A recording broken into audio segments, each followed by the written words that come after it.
എല്ലാവർക്കും പുതിയൊരു വീഡിയോയിലേക്ക് സ്വാഗതം. നമ്മുടെ വീഡിയോസൊക്കെ എല്ലാവരും കാണുന്നുണ്ടല്ലോ അല്ലേ? ഇഷ്ടമാവുകയാണെങ്കിൽ സബ്സ്ക്രൈബ് ചെയ്യാനും ഷെയർ ചെയ്യാനും മറക്കരുത് കേട്ടോ. കവറിംഗ് ബട്ടൺ 3 തരത്തിൽ തയ്യാറാക്കാനുള്ള രീതി ഇവിടെ പഠിപ്പിക്കുന്നുണ്ട്. ഹായ്, നമുക്കിന്ന് പുതിയൊരു കൂട്ടം പഠിക്കാം. വേറൊന്നുമല്ല, ഇതുപോലുള്ള കവറിംഗ് ബട്ടണുകളാണ്. കണ്ടോ? ഈ കവറിംഗ് ബട്ടണുകൾ ചുരിദാർ ഭംഗിയാക്കാനായിട്ട് കൂടുതൽ സഹായിക്കും. ഈ ടൈപ്പ് കവറിംഗ് ബട്ടണുകൾ ഉണ്ടാക്കാൻ നമ്മൾ നെക്ക് പാറ്റേൺ ചെയ്ത് തുടങ്ങുമ്പോൾ നമുക്ക് ഈ കവറിംഗ് ബട്ടണുകളുടെയൊക്കെ ആവശ്യം വരും. അപ്പോൾ അതുണ്ടാക്കുന്നത് എങ്ങനെയാണെന്ന് പറഞ്ഞു തരാം. ഇതുപോലെ ഇതാണ് ഒരു കവറിംഗ് ബട്ടൺ. നമുക്ക് സ്റ്റീൽ ബട്ടൺ മേടിക്കാൻ കിട്ടും. സ്റ്റീലല്ല, അലൂമിനിയം കൊണ്ട് ഉണ്ടാക്കിയിരിക്കുന്നതാണിത്. ഈ കവറിംഗ് ബട്ടൺ മേടിക്കാൻ കിട്ടും. ഇതിന് മെയിലും ഫീമെയിലും ഉണ്ട്. ഇതാണ് അതിൻ്റെ ഫ്രണ്ട് ഭാഗം, ഇതതിൻ്റെ ബാക്ക് ഭാഗം. നമ്മളിത് തുണി കൊണ്ട് കവർ ചെയ്ത്, ഇതുപോലെ ഇതിൽ കവർ ചെയ്ത് ഈ ബാക്ക് ഭാഗം വെച്ച് പ്രസ് ചെയ്യുകയാണ് ചെയ്യുന്നത്. അത് ക്ലിയറായിട്ട് ചെയ്യുന്നത് എങ്ങനെയാണെന്ന് പറഞ്ഞു തരാം. നമുക്ക് അതിനായിട്ടൊരു ചെറിയ ടൂളുണ്ട്. ആ ടൂളിൻ്റെ സഹായം കൊണ്ട് നമുക്ക് ചെയ്യാം. അതല്ലാതെ നമുക്ക് ചെയ്തെടുക്കാം, കൈകൊണ്ടും ചെയ്തെടുക്കാം. കുറച്ചൊക്കെ ആണെങ്കിൽ നമുക്ക് കൈകൊണ്ട് ചെയ്തെടുക്കുന്നതായിരിക്കും എളുപ്പം. അപ്പോൾ ആ 2 മെത്തേഡും ഞാൻ പറഞ്ഞുതരാം. ഇതാണ് നമ്മുടെ ആ ടൂള്. കണ്ടോ? ഇത് പല സ്ഥലത്ത് ഇതിൻ്റെ ഈ ലിവർ വെച്ചിട്ടാണ് നമ്മളിത് പ്രസ് ചെയ്യുന്നതും ഈ ബട്ടൺ ടൈറ്റ് ചെയ്തെടുക്കുന്നത്. ഇതാണ് അതിൻ്റെ ബാക്കി ഭാഗം. ഇവിടേക്ക് സാധാരണഗതിയിൽ ഈ ബട്ടൻ്റെ വലുതും ചെറുതുമുണ്ട്. ഈ ബട്ടൺ തന്നെ ഇതിൻ്റെ വലുതും ചെറുതുമായിട്ടുള്ള ബട്ടണുകളുണ്ട്. അപ്പോൾ അതിന് പല സൈസിലുള്ള ഡൈ ആണ് ഉപയോഗിക്കുന്നത്. ഇത് വലുതിൻ്റെയാണ്, നമ്മളത് വെച്ചിരിക്കുകയാണ്. എന്നിട്ട് നമ്മൾ ഇത് ഇട്ട് കൊടുക്കും. ഈ ഒരു ഭാഗം ഉണ്ടല്ലോ, ഇത് ഇട്ട് കൊടുക്കും. ഇതാണ് മിക്കവാറും പേർക്കും മാറിപ്പോകുന്നത്. ഇതിങ്ങനെ ഇട്ട് കൊടുക്കും. ഇനി അതിനുള്ള ഭാഗം ഇങ്ങനെയൊരു ഭാഗമാണ്. കണ്ടോ? ഇതിന് ഒരു കുഴി പോലെയുള്ള ഒരു ഭാഗവും സ്ട്രെയിറ്റ് ആയിട്ടുള്ള ഭാഗമുണ്ട്. കുഴി പോലെയുള്ള ഭാഗം നമുക്ക് ഈ വിരൽ കൊണ്ട് തൊട്ട് വേണം നമ്മൾ അതിലേക്ക് ഇട്ട് കൊടുക്കാനായിട്ട്. എന്നിട്ട് ഈ ബട്ടൺ എടുത്ത്, ഈ കവറിങ് ബട്ടൺ എടുത്ത് ഇതുപോലെ ചെറിയൊരു പീസ് തുണി മതി. ആ തുണി ചെറുതായിട്ട് മുറിച്ചെടുക്കുക. എന്നിട്ട് ഇതുപോലെ കവർ ചെയ്യുക. ഈ കവറിങ് ബട്ടൺ ഇല്ലാത്തവർക്ക് സാധാരണ ബട്ടൺസിൽ കൊണ്ട് ചെയ്യാൻ പറ്റുന്ന വിദ്യയും ഞാൻ ഇതിനകത്ത് പറഞ്ഞു തരാം കേട്ടോ. ഇതുപോലെ പ്രസ് ചെയ്തെടുക്കുക. ഇതിങ്ങനെ പ്രസ് ചെയ്തെടുത്ത ശേഷം നമ്മൾ ഇതിൻ്റെ ഉള്ളിലേക്ക് വെച്ചിട്ട് ഇതുപോലെ അമർത്തി വയ്ക്കണം. ഈ ബട്ടൻ്റെ ആ സോഫ്റ്റ് ആയിട്ടുള്ള ഭാഗമായിരിക്കണം, തുണി കവർ ചെയ്തിരിക്കുന്ന ഭാഗമായിരിക്കണം ഉള്ളിലേക്ക് പോയിരിക്കുന്നത്. എന്നിട്ട് ഇത് ഇങ്ങനെ തിരിച്ച് കമർത്തി വയ്ക്കണം.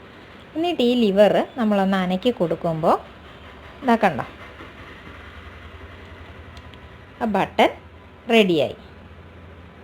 കണ്ടോ? ഇതുപോലെ നമുക്ക് ഈ ബട്ടൺ ചെയ്തെടുക്കാം. അതല്ല എങ്കിൽ തുണി കൊണ്ട് ഇതുപോലെ തന്നെ നമ്മൾ ബട്ടൺ കവർ ചെയ്തെടുക്കുക. കണ്ടോ? ഇതുപോലെ കവർ ചെയ്തെടുത്തിട്ട് ഈ ഭാഗത്ത് ഗം തേച്ച് കൊടുക്കുക, ഫാബ്രിക് ഗ്ലൂ തേച്ച് കൊടുക്കുക.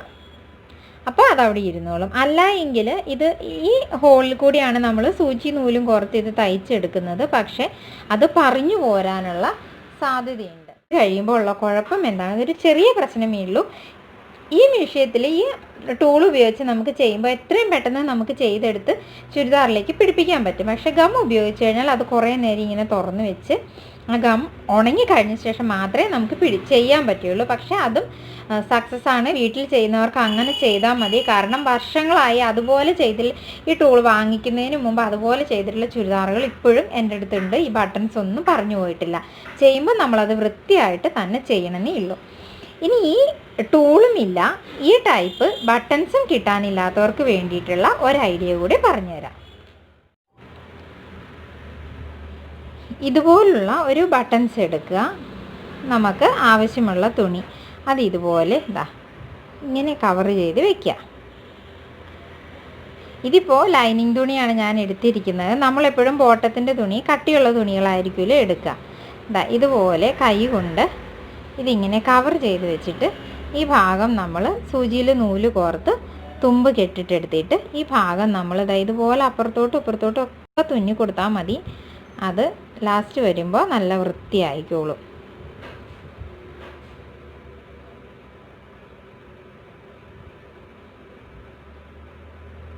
ഇതുപോലെ തുന്നി കൊടുക്കണം.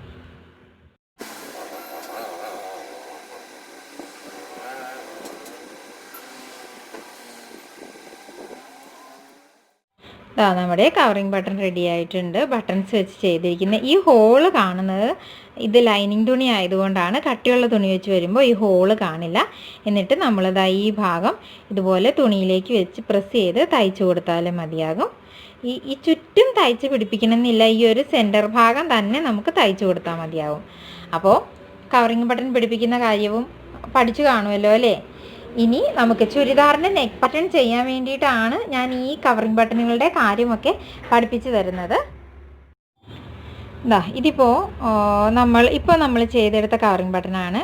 നേരത്തെ ചെയ്ത് വെച്ചിരിക്കുന്ന ബട്ടണാണിത്. ഇത് കണ്ടോ, ചെറിയ സൈസ്, വലിയ സൈസ്. ഇത് കൂടാതെ ഇപ്പോൾ നമ്മൾ പഴയ ബട്ടൺസ് ഉപയോഗിച്ചും കവറിങ് ബട്ടൺ ചെയ്യാൻ പഠിച്ചു. ഇത് ചുരിദാറിൻ്റെ നെക്ക് പാറ്റേൺസ് ഒക്കെ വരുമ്പോൾ കൂടുതൽ ഭംഗി വരുന്നത് ഈ കവറിങ് ബട്ടൺ വെച്ച് കഴിയുമ്പോഴാണ്. അപ്പോൾ അതിന് വേണ്ടിയിട്ടാണ് ഞാനിപ്പോൾ ഈ ബട്ടൺസ് ചെയ്യാൻ പഠിപ്പിച്ചിരിക്കുന്നത്. അപ്പോൾ ഇത് മനസ്സിലാക്കിയെടുക്കുക. നമുക്ക് പാറ്റേൺസ് ഒക്കെ ചെയ്യാം. വീഡിയോ ഇഷ്ടമായെങ്കിൽ ചാനൽ സബ്സ്ക്രൈബ് ചെയ്യുക, ലൈക്ക് ചെയ്യുക, മറ്റുള്ളവർക്ക് വേണ്ടി ഷെയർ ചെയ്യുക. അടുത്ത വീഡിയോയുമായി വരുന്നത് വരെ ബൈ.